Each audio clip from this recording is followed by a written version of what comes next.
माय माऊली नमस्कार. विविध कथासार ग्रंथातून श्रीराम कथामृताचे अभिवाचन करत आहे. लाभ घ्या, लाभ द्या माऊलींना. बोला जय श्रीराम. श्रीराम जय राम, जय जय राम. श्रीराम जय राम, जय जय राम. श्रवण करा, इतर माऊलींना श्रवण करावा. प्रतिक्रियेत लिहा जय श्रीराम. श्री गणेशाय नमः. श्री सरस्वते नमः. श्री कुलदेवताय नमः. श्री रामचंद्राय नमः. भाग भगवती सीतेला निरोप. भगवती सीतेला निरोप. आजपासून प्रस्थान सुरू. भगवती जानकी सर्वता अलौकिक. भगवान श्रीराम सर्वता अलौकिक. या दोघांचा विवाह काही सामान्य विवाह नाही, पण मिथिलावासी लोकांचे भाग्य की जगात कुणालाही कधी बघायला मिळणार नाही अशा प्रकारचा दिव्योत्सव त्यांना बघायला मिळाला. इकडे 4 भाऊ, तिकडे 4 बहिणी. एकाच वेळेस 4 भावांचे 4ही बहिणींचे विवाह झालेत असे कधी घडत नाही. महर्षी वाल्मिकीने या विवाहाचे सुंदर संक्षिप्त वर्णन केले. सर्वात बहारदार वर्णन जर कोणी केले असेल तर ते नाथांनी. आजकालची लग्ने उरकून घ्यायची असतात. आजकालची लग्न उरकून घ्यायची असतात. मुलीच्या वडिलांना ताण पडलेला असतो. मुलाची आई रुसलेली असते. मराठी लोकांच्या तऱ्हाच निराळ्या पूर्वी आलेले वऱ्हाड 2-2, 4-4 दिवस राहत. अयोध्येहून मिथिलेला आलेले वऱ्हाड 1 महिनाभर मुक्काम ठोकून होते. या महिनाभरात मिथिलेच्या लोकांनी काय सेवा केली आहे. रोज जेवणाच्या पंक्ती उठत आहे. त्यातील चटण्यांचे, कोशिंबिरीचे प्रकार, नाना प्रकारचे मिष्टान्न यांचे बारदार वर्णन नाथ करतात. मिथिलेतील प्रत्येक नागरिकाची धारणा आहे की सीता ही आपल्या घरची लेक आहे. त्यामुळे सीतेचा विवाह म्हणजे आपल्या घरातले कार्य. अयोध्येचे लोक कमी समृद्ध नाहीत अथवा कमी प्रेमळ नाहीत, पण मिथिलावासी लोकांनी केलेली सेवा, त्या पाठीमागचा त्यांचा भाव पाहून अयोध्येचे लोक तृप्त होतात. रोज काही ना काही नवीन कार्यक्रम, आनंदाची लयलूट. आनंदात एक दिवस कसा निघून गेला तेच कळले नाही. भगवान श्रीराम आणि भगवती जानकी यांच्या दर्शनाकरिता लोक गर्दी करतात. या दोघांची जोडी पाहून प्रत्येकाचे अंतःकरण भरून येत होते. सर्वांच्या मुखी एकच गजर, आम्ही धन्य झालो, आम्ही धन्य झालो. श्रीरामचंद्रासारखा जावाई आम्हाला मिळाला, महाराज जनकांना मिळाला असे नाही वाटत. प्रत्येकाला वाटते की सीता माझी लेक, श्रीराम माझे जावाई. मात्र जसजसा निरोप देण्याचा दिवस जवळ येऊ लागला तसतशी प्रत्येकाच्या अंतःकरणाला हुरहुर वाटू लागली. प्रत्येकाला असे वाटू लागले की आता सीता जाणार. सर्वात जास्त व्याकुळ होतात ते महाराज जनक. महाराज जनकांना स्वतःला कळत नाही की एवढा मोठा मी ज्ञानी, पण मला काय होत आहे. भारतीय परंपरेमध्ये एक फार महत्वाची गोष्ट आहे बरं का. सामान्यतः असे म्हटले जाते की आईचे प्रेम निस्वार्थ असते.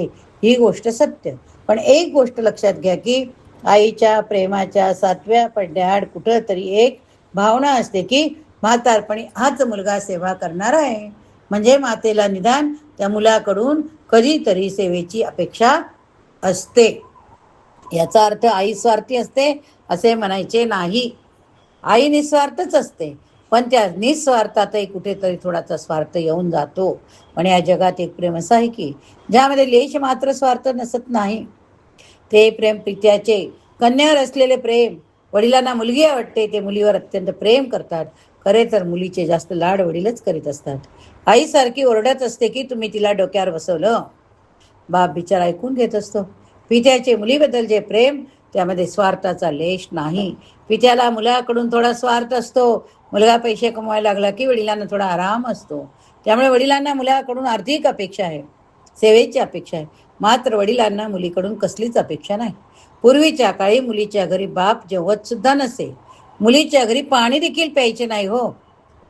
तुमच्या पण सासू सासरे किंवा आई वडील, आजी आजोबा यांचा हा अनुभव तुम्ही पण बघितला असेल. मुलीकडील मला काही नको असे विशुद्ध जीवन आहे. म्हणून महाराज जनकांना आज बडबडून येते. मला नेहमी शाकुंतलमधला प्रसंग आठवतो. जर यदा कदाचित कधी जेवणाचा प्रसंग पडलाच तर पानाखाली पैसे ठेवायची पद्धत होती. शाकुंतलमध्ये ती शकुंतला कण्वांची मानलेली कन्या. कण्व नैष्टिक ब्रह्मचारी. कण्वांना प्रपंच नाही, पण या नैष्टिक ब्रह्मचार्यांनी शकुंतलेला आपली कन्या मानली. तिचा सांभाळ केला. लग्नानंतर शकुंतला सासरी जाणार त्यावेळी सकाळपासून कण्व रडतात. नुसती शकुंतला जाणार म्हटलं तरी त्यांचा गळा दाटून येतो. माझे डोळे का वाहत आहे ते कण्वाच्या लक्षात येत नाही. कण्व स्वतः अशी विचार करता की मला आज काय झाले आहे. मानलेल्या कन्येबद्दल जर माझ्याबद्दल तपस्व्याला इतके वाटत असेल तर जन्म देणाऱ्या माता पित्यांना आपल्या कन्येला निरोप देताना काय काय होत असेल. शाकुंतल नाटकातल्या 4थ्या अंकात त्याचे वर्णन करणारे 4 श्लोक आहेत. संपूर्ण जगातल्या वाङ्मयात हे 4 श्लोक सर्वात उत्तम आहेत असे कवी म्हणतात. काव्येषु नाटकं रम्यं तत्र रम्या शकुंतला, तत्रापि च चतुर्थी अंकाः तत्र श्लोक चतुष्टयम्. हे 4ही श्लोक शकुंतलेला कण्वाश्रमातून लग्नानंतर निरोप देण्याच्या प्रसंगातले आहेत. या श्लोकांवरून भारतीय संस्कृतीचे यथार्थ दर्शन घडते. आपल्या संस्कृतीमध्ये महिलांना अधिकार मागावे लागत नव्हते. येथे सगळे अधिकार महिलांचेच होते. आपल्याकडे महिला दिनाची आवश्यकता नव्हती, कारण प्रत्येक दिवस महिलेचा दिवस. प्रत्येक घरात स्त्री साम्राज्ञी, ती गृहलक्ष्मी. खेडेगावात अवघे गाव ज्याला चळवळ कापते असा पाटील सुद्धा घरामध्ये पाटलीनबाईला कापतो, पाटलीनबाईचा ऐकतो, कारण ती गृहस्वामिनी, ती त्यांची साम्राज्ञी. आधुनिकतेमध्ये हा संवाद नाही, हा स्वाद नाही, नुसती भांडणं आहेत. म्हणून खरोखर जीवनाचा रस टिकवायचा असेल तर भारतीय परंपरेप्रमाणे कुटुंब व्यवस्था सांभाळा, ही सर्वात महत्त्वाची आहे. जर अशा प्रकारे कुटुंब व्यवस्था सांभाळली गेली नाही तर कशा प्रकारची परवड होते हे बघायचे असेल तर एकदा अमेरिकेत चक्कर मारून या. तेथे कुणीही कुणालाही विचारत नाही. कोंडवाड्यात अपंग गाई बैल ठेवावे. काय बघा, वाक्य किती सुंदर आहे. कोंडवाड्यात अपंग गाई बैल ठेवावे, तसे वृद्धाश्रमात म्हातारे आईवडील एकाकी पडलेले आहेत घरात. पण मुलांना त्याची कदर नाही, नातवांना त्याची ओळख नाही. त्याचे फादर्स डे असतो, वर्षातला एक दिवस बापाचा, वर्षातून एकदा मुलगा बापाला भेटतो, आभाराचे पत्र देतो. आपल्याकडील महिलांना खरे प्राधान्य आहे. आपण नारायण लक्ष्मी म्हणत नाही तर लक्ष्मी नारायण म्हणतो. लक्ष्मी नारायण, गौरी शंकर, सीताराम, राधेश्याम, सगळीकडे स्त्रीचे नाव पहिले. ऋषीमुनींनी संतांनी आम्हाला विचार दिला. म्हणून शकुंतलेला निरोप देताना कण्वांचे अंतःकरण गलबलून आले. मुलीला निरोप देताना बापाच्या मनाची अवस्था काय असते बघा. एकीकडे त्याला खूप आनंद होतो की चला माझ्या मुलीला खूप चांगले घर मिळाले, माझ्या मनावरचे दडपण गेले. पण दुसरीकडे ती चालली याचे दुःख होय, दुःख आहेच. अर्थोई कन्या परकीय येव तामद्य संप्रेष्य परिग्रहितु जातो ममायम विशद प्रकामम प्रत्यार्पित न्यास इवांतरात्मा. हा काय मंगलमय श्लोक आहे. आपल्या मुलांना थोडं तरी संस्कृत शिकवा. ज्याला संस्कृत आले नाही तो कमनशिब आहे. संस्कृतचे थोडे तरी अध्ययन असावे. मुलगी शेवटी परक्याचे धन आहे. वडील मुलीला सांभाळताना पण कसे, तर एखाद्याने आपल्याकडे अतिशय महत्त्वाची ठेव ठेवण्याकरता दिली. एखाद्या घरची जोखीम, जड जवाहीर, सोने नाणे आपल्याकडे आणून ठेवता आणि सांगतात की आम्ही परगावी जात आहोत, तोपर्यंत हे जरा तुमच्याकडे सांभाळण्याकरता राहू द्या. सज्जन माणूस हे सारे धन डोळ्यात तेल घालून जपतो. आपल्या घरचे काही हरवले तरी चालेल, पण दुसऱ्याचे हरवायला नको. अशा पद्धतीने ती जोखीम सांभाळून ठेवतो. पिता देखील आपल्या मुलीला त्याचप्रमाणे सांभाळून तिच्याकरता परमेश्वराने जो पती निश्चित केलेला असेल तो पती ज्या दिवशी मला भेटेल त्या दिवशी माझी कन्या मी त्याला अर्पण करेन. तोपर्यंत तिला सांभाळणे माझे कर्तव्य होय. म्हणून आपल्याकडे मुलीचे लग्न नसते, आपल्याकडे कन्यादान आहे. आम्ही कन्यादान म्हणजे मुलीचे दान नाही. पिता आपल्या मुलीला लक्ष्मी मानतो. तो जावयाची पूजा करताना म्हणतो, काय म्हणतो ऐका. लक्ष्मी रूपिणी इमाम कन्याम विष्णू स्वरूपिणी वराय तुभ्यम हम संप्रदय. परत ऐकूया आपण. लक्ष्मी रूपिणी इमाम कन्याम विष्णू स्वरूपिणी वराय तुभ्यम हम संप्रददे. त्या दिवशी त्या जावायला नारायण समजायचे आणि लक्ष्मी त्याला अर्पण करायची. यामध्ये काय उदांत भाव आहे पहा. पशुपक्ष्यांचे एकत्र येणे आणि माणसांचे एकत्र येण्यात फरक नाही का हो. एकत्र येणे सारखे नाहीये. या सगळ्या प्राकृत गोष्टींना अत्यंत दैवी भाव प्राप्त होतात तेव्हा त्याला संस्कृती असे म्हणतात. महाराज जनकांना आज सारखे गलबलून येत आहे. रथाची तयारी झाली. अवघी मिथिला त्या ठिकाणी गोळा झाली. महाराज जनकांना एकीकडे आनंद होत आहे. ते महाराज दशरथांना म्हणतात, महाराज आमची पात्रता नसताना आमच्या अयोध्येच्या साम्राज्याची संबंध आला. तुमच्या घरात माझ्या लेकींना स्थान मिळाले. मी जीवनात धन्य झालो. आता मला कशाचीच काळजी वाटत नाही. पण माझ्यावर केवढा मोठा आघात होत आहे. इतरांच्या घरी एकेका मुलीचे लग्न होत ते असते, पण मुलगी जाते पण दुसरी कुणीतरी घरी असते. माझ्या घरच्या 4ही मुली लग्न होऊन एकाच वेळी निघून जात आहे. माझे अख्खे घर आता रिकामं होईल. माझ्या मुलीला आपण उत्तम सांभाळ कराल यात मला काही शंका नाही. अल्लड बालिका आहेत त्या, पण त्या तुमच्या हातामध्ये सुरक्षित राहतील याला मला पूर्ण विश्वास आहे. सुनयना मातेने देखील भगवती सीतेला अतिशय उत्तम उपदेश केला. आईने मुलीला काय सांगावे याचा तो आदर्श आहे. चला तर आपण ऐकूया, एक एक शब्दातनं श्रवण करूया. श्रुशुस्व गृन्कुरु प्रियसखी वृत्ती सपत्नी जने भर्तुरवि प्रकुतापि रोशन तया मास्म प्रतिमं गमोह भूयिष्ठा भव दक्षिणा परिजने भाग्यस्वनुत शेकिनी यांतेवम गृहिणी पद युवतयो वामा कुलशादयाः. एक एक शब्द सांगण्यामध्ये हाच उपदेश की संस्कृतमध्ये असल्यामुळे आपण एक एक शब्द जर वाचलं थोडं तरी आपल्या डोक्यात जाईल. पहिली गोष्ट काय सांगितली त्यांनी बघा, श्लोकाचा अर्थ बघूया.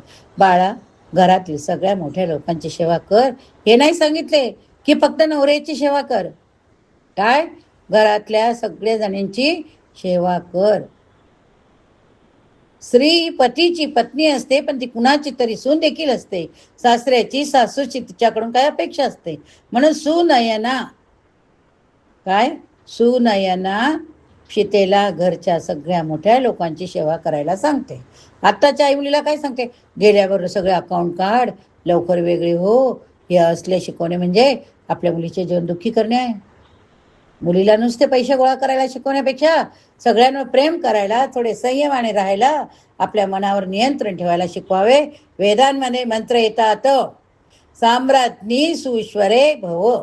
त्या वधूला वैदिक ऋषी म्हणतात, तू घरची साम्राज्ञी व्हावेस. साम्राज्ञी याचा अर्थ काय हो? राणी म्हणजे ती स्त्री जिच्यावर सगळ्यांच्या सुखाची जबाबदारी आहे. जीवनात जो जितका मोठा अधिकारी असतो तितकी त्याची कर्तव्य अधिक असतात. सुनयना माता म्हणते, सीते, तुझ्या पतीने जर आणखी दुसरे लग्न केले तर तुझ्या सवती बरोबर बहिणीसारखी राहा. बघा किती उपदेश कसा दिलाय. अर्थात हा अंदाज चुकीचा होता. भगवान श्रीराम दुसरे लग्न करणार नव्हते, पण आईने आपले सांगून ठेवले. कारण महाराज दशरथांची 3 लग्न झालेली आहे हे त्यांना ठाऊक होते. एखाद्या वंशात अशी पद्धत असू शकते. सुनयना म्हणते, सीते, सगळ्या गोष्टी आपल्या मनासारख्याच होतात असं कधी मानू नकोस. हा उपदेश प्रत्येक आईने आपल्या मुलीला शिकवायला हवं. बेटा, तू सासरी चालली, प्रत्येक गोष्ट तुझ्या मनासारखी होईल असं नाही. तू सगळ्यांच्या मनातलं जिंकून स्वतः मनासारखं करू शकतेस. हा उपदेश नक्की द्यायला हवा. एखाद्या गोष्टीला नवऱ्याने नकार दिला तर तू शांतपणे सहन कर. लगेच तू त्याच्यावर चिडू नकोस रे बाळा. हे आपल्या मुलीला सांगणे फार आवश्यक हो. कारण आजकालच्या मुलींना मनाविरुद्ध ऐकण्याची अजिबात सवय राहिली नाही. म्हणून एकत्रित कुटुंबातल्या मुली आणा, सगळ्यांना सांभाळून घेतील. हम दो हमारे दो वाल्यांना जाऊ द्या. ज्या घरात अनेकांना घेऊन चालण्याची सवय असते तेथील मुली करा. सुनयना म्हणते, काय सांगते ती? सीते, आपला हात जरा उदार ठेव. 2 वस्तू दिल्याने लोक प्रसन्न होतात. आपणच संचय करीत राहिल्याने लोक प्रसन्न राहत नाही. म्हणून दिल्याने देत राहावे. जेव्हा देतो, जेव्हा रिकाम होतो, तेव्हा नक्की भरत राहते हा विश्वास ठेवा. थोडं द्यायचं असतं आणि थोडं गोड बोलायचं असतं. एक मुलगा चांगला निघाला तर तो एका कुळाचा उद्धार करतो. एक मुलगी चांगली निघाली तर ती दोन्ही कुळांचा उद्धार करते. चांगली मुलगी दोन्ही कुळांचा उद्धार करते. हे जसे खरे तसेच ती मुलगी बिघडली दोन्ही कुळांचा सत्यानाश करते हो. म्हणून आपल्या परंपरेत कन्या संस्कार संपन्न असावी ही गोष्ट सर्वात महत्वाची आहे. तिला प्रेम मिळावे, योग्य ठिकाणी तिने जावे, तिचे दायित्व लोकांनी घ्यावे. लहानपणी तिच्याकडून काही घडले तर वडिलांचा अपराध आहे. तरुणपणी काही घडले तर तिचा नवरा जबाबदार आहे. वृद्धपणी घडले तर मुले जबाबदार आहेत. बघा, स्त्रीला तिघही जबाबदाऱ्या हो. बिचारी स्त्री. महाराज जनक सर्वांना निरोप देतात. सुनयना मातेने भगवती सीतेला उपदेश केला तो सीतेकरता आवश्यक नव्हता. पण भगवती सीतेच्या निमित्ताने जगातल्या सर्व कन्यांना हा निरोप होता. 4 अतिशय उत्तम रथामध्ये ही 4ही दाम्पत्य विराजमान होतात. वाद्यांचा निनाद होतो. किती सुंदर दृश्य डोळ्यासमोर येते.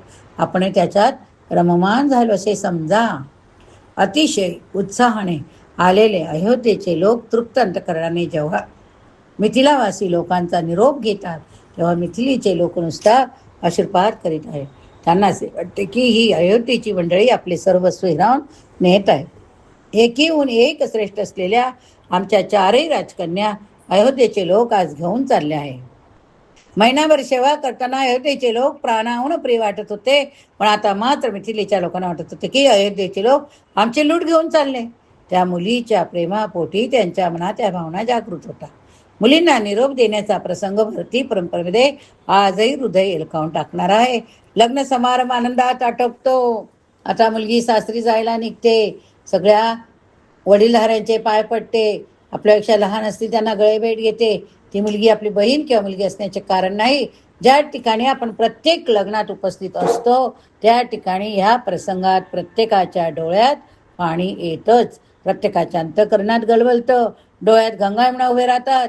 या मुली आता मिथिलेत कधीच परत येणार नाही, हीच सगळ्या मिथिलवासी लोकांची भावना होय. वाद्यांचा निनाद झाला. तुताण्या वाजल्या. वरातीने अयोध्येच्या दिशेने प्रस्थान केले. अयोध्येचा मार्ग संपूर्ण वनामधून जातो. वाटेत जंगलातच कुठेतरी मुक्काम करावा लागतो. चालून थकले की माणसे मुक्कामाला थांबतात. मजल करत ही मंडळी जात आहेत. आपल्याला सुद्धा डोळ्यासमोर हा प्रसंग आलाच असेल. या ठिकाणी आपला भाग संपला. पुढील भाग आपण महर्षी विश्वामित्रांना भावपूर्ण निरोप ऐकूया. जर तुम्ही श्रवण केले असेल तर जय श्रीराम प्रतिक्रियेत यूट्यूबवरती लिहायला विसरू नका. जय श्रीराम.